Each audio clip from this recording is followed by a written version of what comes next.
Well, hello, this is Pamela Bird, and welcome back. And thank you for joining me in the journaling suite. I want to talk to you about a serious relationship that I had in the past. I'm going to start out by telling you that, and because it's going to have some serious significance to what we're going to be talking about today. We're going to be talking about how to identify and eliminate self-defeating patterns. I once dated a gentleman years ago, and there were certain behaviors that he exhibited that I would kind of brush aside, and it would hurt, but because he apologized, I figured we'll be okay because I didn't allow my head to come in as it relates to my heart and what my heart was doing. And it wasn't until I began to journal and identify the patterns of the behavior that he was exhibiting that I realized that he was abusing me. It was called psychological abuse, and it was something that I no longer wanted to tolerate. But I couldn't understand that until I was able to go back and look through my journal entries and realize that this behavior was unhealthy and it was definitely unacceptable to me in my life. And so I want to talk to you today about how you can identify self-defeating patterns in your life and how you can begin to eliminate them through a series of journaling techniques that I want to share with you.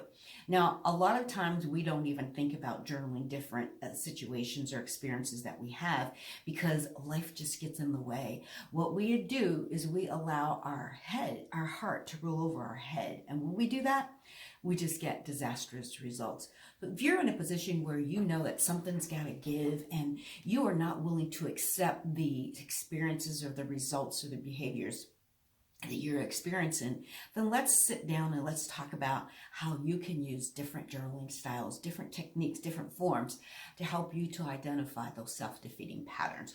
So what are patterns? Patterns are a consistent flow, or there's something that we follow. Oftentimes we don't even realize that we are following a pattern of destruction in our own lives because we fail to step back and realize it. We got so many things that we're going through that we don't want to step back long enough to do that.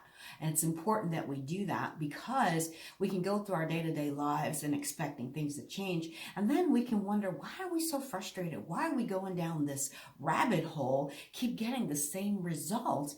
Because we haven't stopped and taken the time to step back and listen to ourselves, to listen to our head. So what does this do when you journal? What journaling does, it allows your head to take precedence over your heart, because we do things based on our emotion, our heart.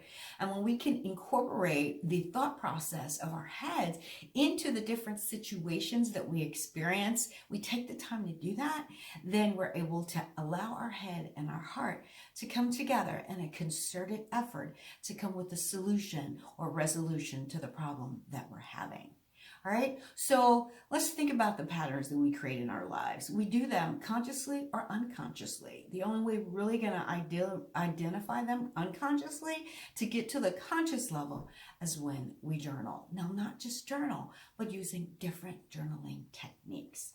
And so let's think about what you can do. I want to help you by sharing with you a format that you can use to identify and eliminate destructive or self-defeating patterns, because they are destructive to you because they prevent you from moving forward. And so what this does is the practice of journaling, it helps you to see something for what it truly is and to draw conclusions based on those findings. If I had not journaled and went back and reflected on the different experiences that I had with this gentleman, I might still be in a wreck and I never would have met my husband. That's how serious this is. And so let's talk about this acronym or this structure that I want to share with you. And it comes in 5 steps, right? And I use the acronym of the word C.A.R.I.N.G, C-A-R-I-N-G. So how does it work? The first thing you want to do is see, and that's capture.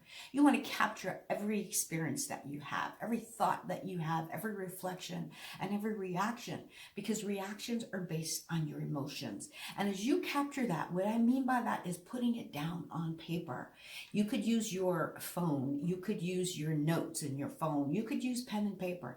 I find pen and paper best because it's amazing when you go back and do the next step, which is to acknowledge. So when you acknowledge, what you're doing is you're going back and you're looking over your entries. You're rereading what you have written, and you're allowing your head to speak to your heart. Oftentimes when we first write, we will do what we call cathartic journaling.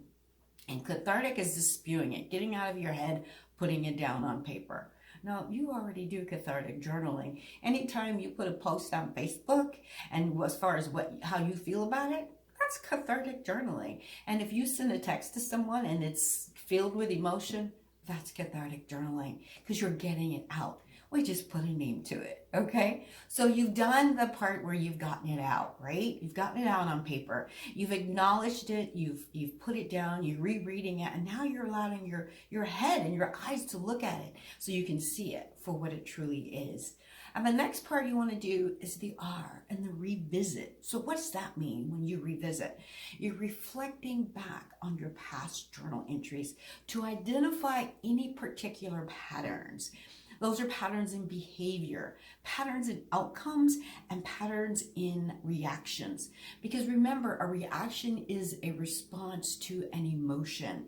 And you want to make sure that you're stepping back to look at, what are my reactions? Because if I'm doing this often, it may be preventing me from moving forward and really identifying what the true source of the problem is that I'm having. So we talked about capturing. We talked about acknowledging, and then we talked about revisiting. So the next part of this is to identify. Now that you've gone back and you reflected on it, you've started to look at some patterns, now you can begin to look at those patterns.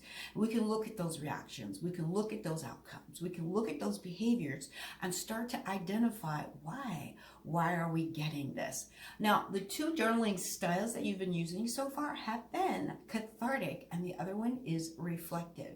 Anytime you go back and look at it, that's called reflective journaling. And also what you want to do is begin to jot down what you've uncovered through your reflections. So you may have a number of things that you're going through, a number of journal entries that you're going through, right?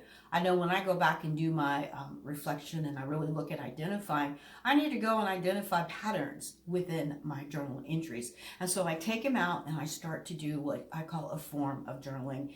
It's called lists. So you're creating a list of all the patterns that you've identified through the entries that you've put in there. So as you do that, you begin to get to the place of resolve. You see it for what it truly is, and you can say, you know what? I've had enough of that. I know what I need to do. But let's say you got to the point of awareness through this, but you still don't know what to do.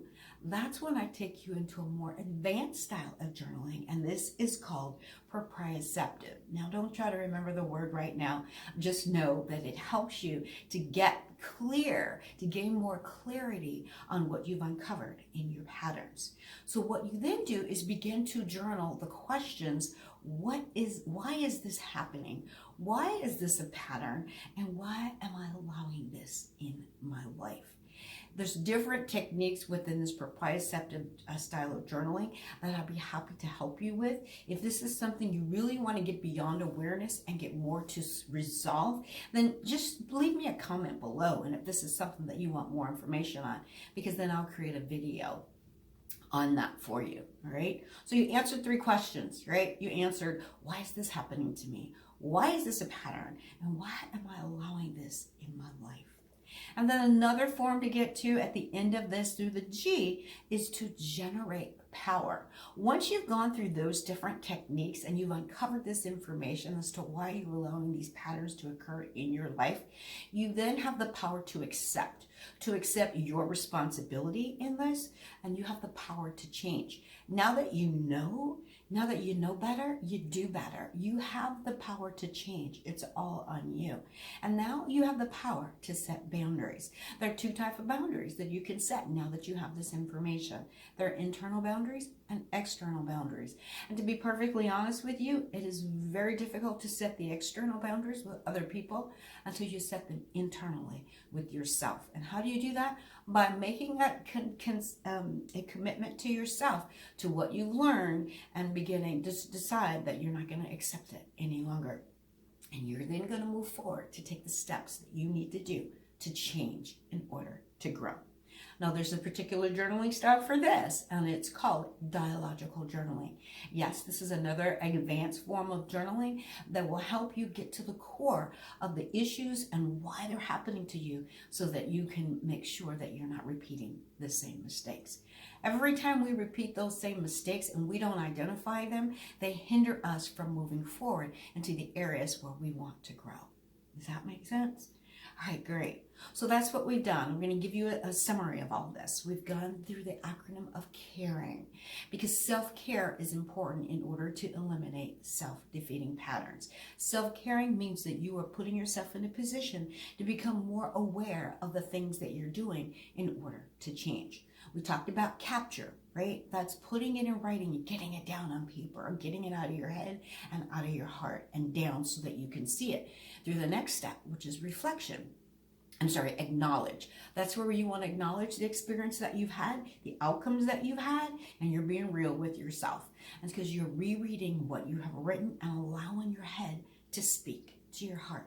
And then you're going to reflect. You're going to reflect on what you've identified, what you've now become aware of, and begin to look at the past entries so that you can begin to identify the patterns. And once you do that, you can now investigate. Investigate what you have found by looking over and creating the list of all the patterns that you've created.